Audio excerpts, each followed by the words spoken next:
Hallo und herzlich willkommen zurück im Stream, zurück hier auf der Hauptbühne vom Branchentreff Film und Games Rheinland-Pfalz. Schön, dass ihr schon alle wieder da seid und ich bin mir sicher, es werden auch ganz viele weitere gleich noch aus dem Netzwerkbereich, aus der Pause heraus wieder hierher strömen. Zum zweiten großen Bühnenteil, würde ich mal sagen, denn wir haben heute noch einiges vor. Es wird noch weitere Panels geben zum Thema Sound im Film und in Games. Es wird einen Wunschzettel Medien werden wir gemeinsam schreiben. Und ja, vorher bist du aber noch mal an der Reihe. Genau, denn wir steigen in quasi die zweite Hälfte erstmal mit einem sehr interessanten Interview rund um Unity ein und haben da auch einen internationalen Gast an unserer Seite, der aus den Vereinigten Staaten von Amerika hier gekommen ist, also eventuell die weiteste Anreise am heutigen Donnerstag hat. Von daher werden wir das Interview aber auch komplett auf Englisch führen. Dann möchte ich euch die Bühne dafür überlassen. Herzlich Dankeschön. willkommen. Danke.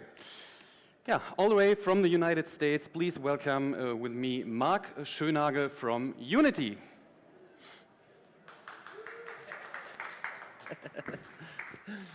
Marc, good to see you. Really appreciate the long journey you took to participate this special day, the Branchentreff Film and Games Rheinland-Pfalz in 2025. So, for those in the audience who might not know your background, can you tell us a bit about your journey and your current role in Unity? Sure. Erst guten Tag, ich kann ein bisschen Deutsch, aber English ist besser. So, I currently run the advocacy team at Unity. We're a worldwide team that basically travels to events like this. We develop content, we build demos, we go to a lot of trade shows, and just show the world what Unity can do. So even though I manage the team, I'm also keep my hands in it. I use Unity every day, building content. And as far as my journey, I've had this career for about 30 years. I'm old.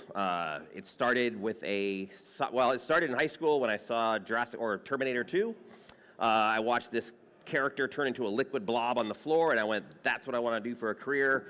And then literally 2 years later, shortly after I graduated, I got a lucky break and got my hands on the actual software. It was called Softimage, which was $40,000 back in the day, a $40,000 workstation.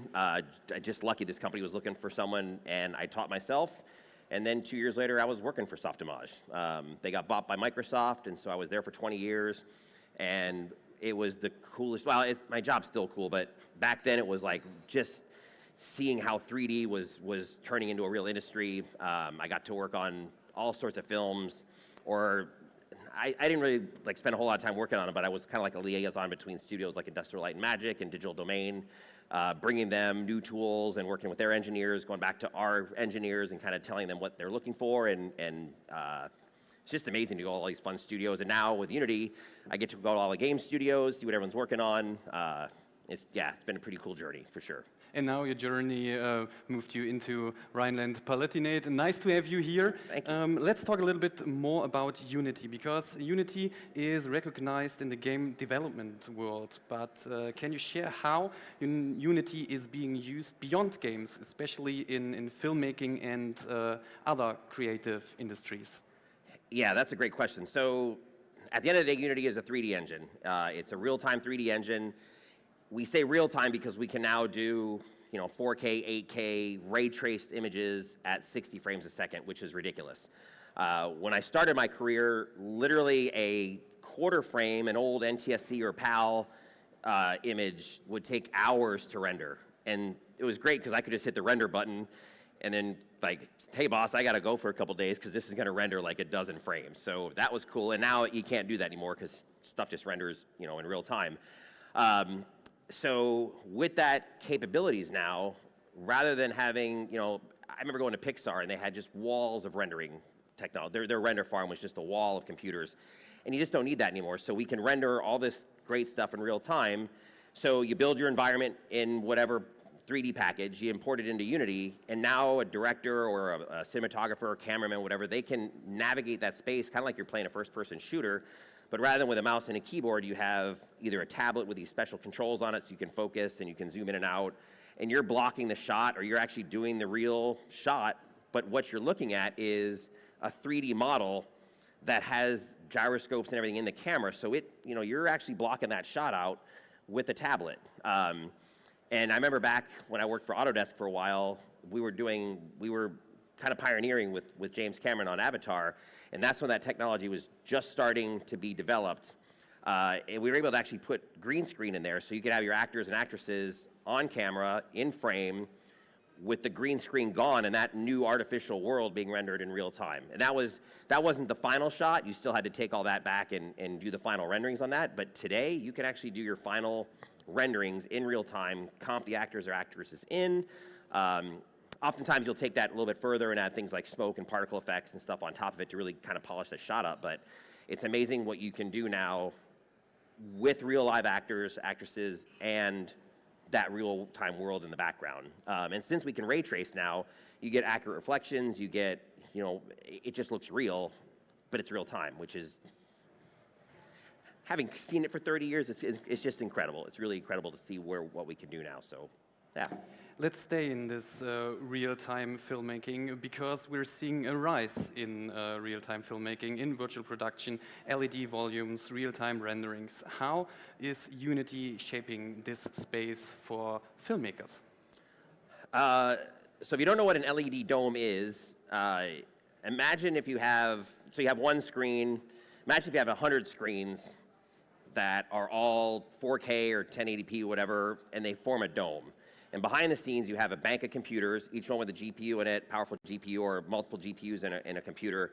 But each screen is driven by its own GPU. And instead of rendering your game or your environment on one screen, you render it on all 100 screens. So now you have this huge wall like you would have here, and you can create, like, say, a desert. So you build a desert in Unity, and instead of, again, displaying it on one screen, you display it on all of them. And then you pour in some sand on the ground, and then you get your actors and stuff to be on the here, and then you have your real cameras, and they're shooting, but they're not shooting. You're not on set. You're not out in the desert. You just have this moving, animated background, tumbleweed, and everything going on. And so the cameras, it looks like you're in that environment, but you're at a temperature-controlled sound stage with this amazing dome. And Unity can power all that. You're just not outputting to one screen, you're outputting to hundreds or however many you have. They're expensive. The time on those sets is not cheap. But it's a heck of a lot cheaper than trying to recreate like Tatooine or something, when you can just build that environment in 3D and project it on a bunch of screens and record that. So that's just another crazy leap. And it's just because we can do all this stuff in real time now, and it doesn't matter how many screens you're rendering it on. You just push it to multiple screens, and you can change that set in an hour. It's just you're loading up a new background. Maybe have to put some new props up front because you do want some parallaxing. You do want stuff, real practical stuff in your set as well, to complement what's behind on that screen. So is this some kind of the same technology they're using now since a couple of years in Las Vegas for this giant dome? It's funny. Yes, as I was explaining that, I'm like, I should just mention the dome. So, yeah, that's funny.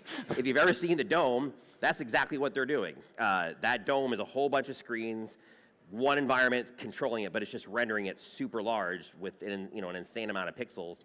Yeah, that's exactly what they're doing. Same with on the exterior, very similar, except now they're a little more challenging with the full dome. But that half dome, that's exactly what they're doing. Yeah, it's impressive to see, especially after or during a Formula One race around this dome, which new possibilities they created. Yeah, that's my favorite sport, by the way, so awesome. I was enjoying the simulator over there, racing at Spa. I can see we just started a great journey together. For game developers, Unity has long been a go-to engine. What are the most exciting features or improvements recently released or coming soon that developers should watch out for?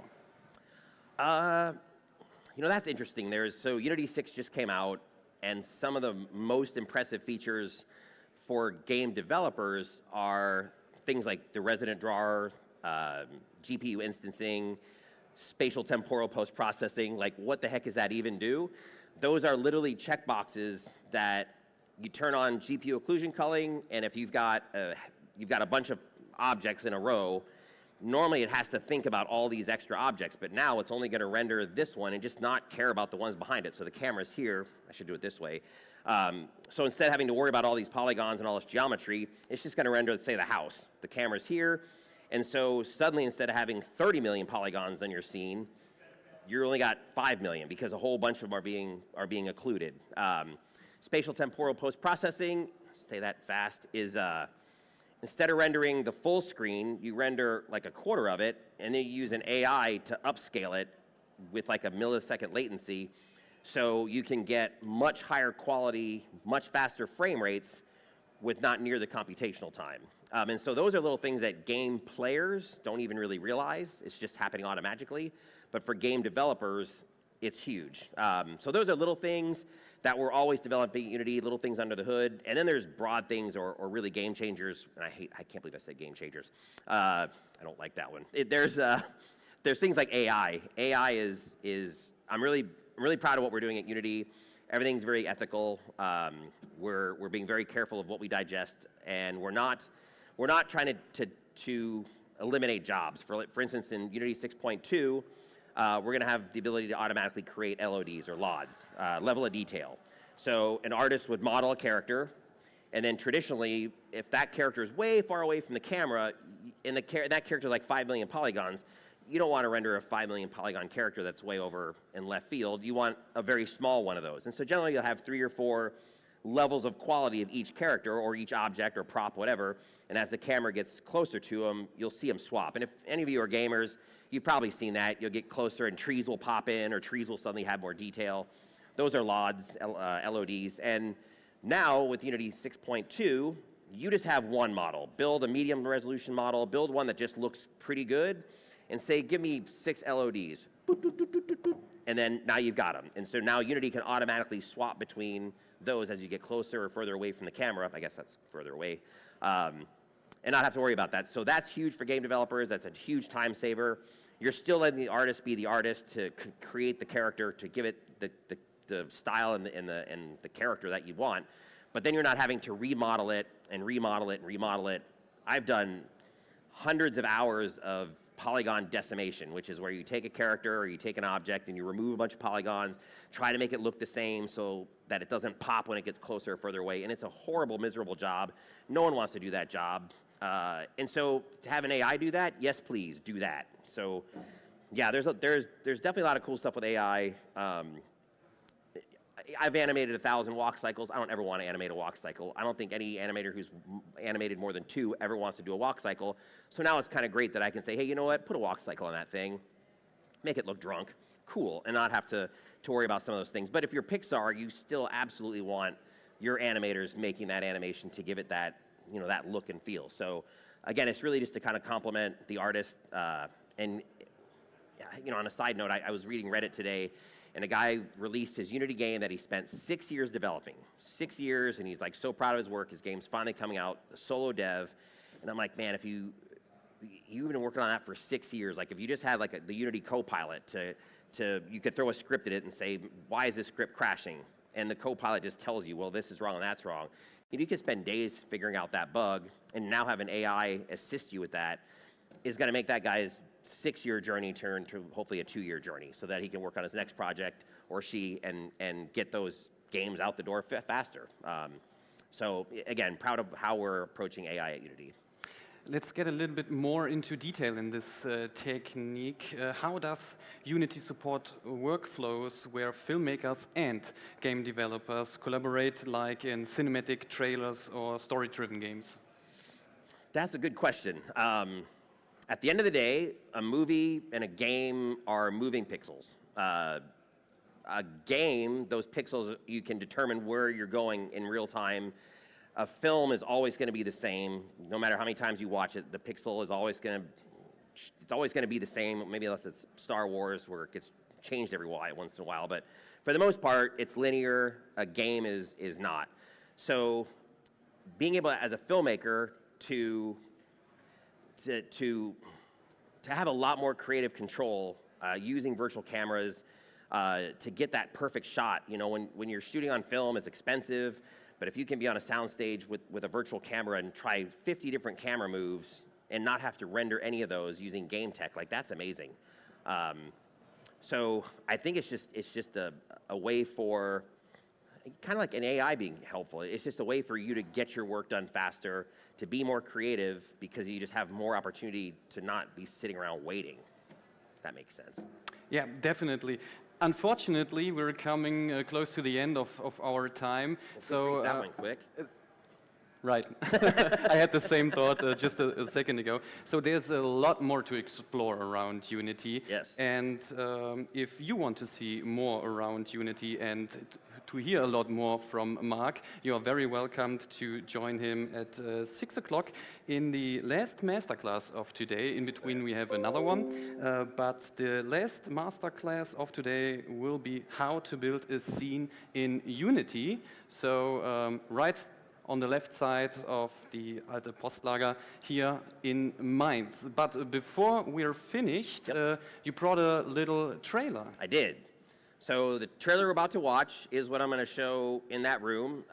It's a cinematic we built at Unity called Enemies. We were trying to achieve the highest quality of a realistic digital human. And so I'm actually going to show you in the Unity editor in my master class of how we did it.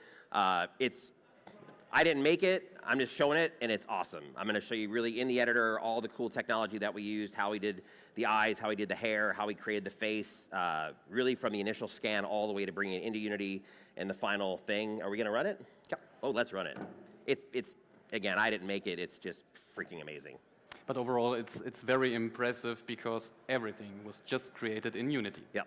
This runs, and it's a shame the lights are on because it's a bit, there's so much detail. Well, you'll see.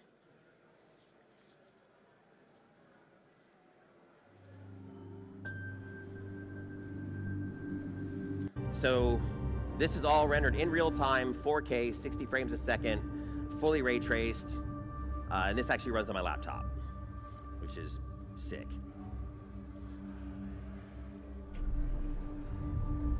Global illumination, ray traced reflections, ambient occlusion, all ray traced.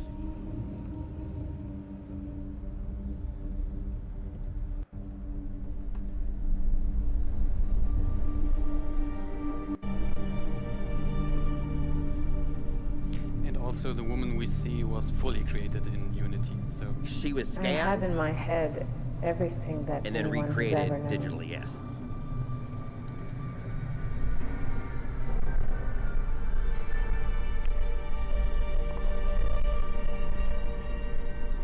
You have in your heart Oh, the audio's slipping. everything anyone has ever felt. All right, obviously the audio's off, but Power that's really hard to do. The lip.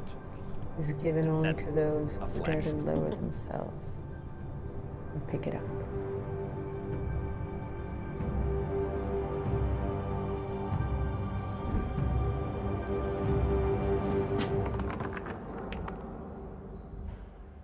So I will show you how that was made if you check out my talk. So thank you very much. Dankeschön. danke dir. Marc Schoennagel, thanks for your time. Thanks for the long journey you took to be here in Mainz. Any way I can get a schnitzel and a bratwurst and a proper beer, I'm down. So Dankeschön. Appreciate it. Thank you. Tschüss. Tschüss.